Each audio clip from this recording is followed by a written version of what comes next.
The gentleman from Oregon is recognized. Thank you, Mr. Speaker. I yield myself such time as I may consume. The gentleman is recognized.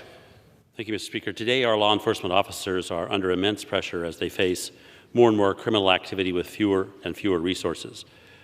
Often, officers are called on to respond to high-stress situations involving people who are in extreme emotional or altered mental states. This bill would help law enforcement to better understand and interact with individuals experiencing traumatic brain injuries or post-traumatic stress disorder. While traumatic brain injuries affect people of all ages and backgrounds, data suggests that there is a higher prevalence among certain groups, including veterans, the homeless, and those who have been incarcerated. These groups are also more likely to have encounters with law enforcement.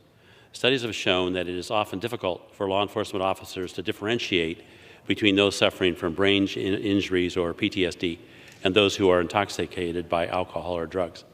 For example, common signs of intoxication, such as slurred speech, outbursts of anger, slow response times, and forgetfulness, can also be signs of traumatic brain injury. Training officers to recognize the differences between traumatic brain injury or PTSD and intoxication can lead to more favorable outcomes for the officers and the individuals they encounter. This bill will require the Bureau of Justice Assistance within the Justice Department to develop training that will inform officers on what type of treatment and resources the individual may need.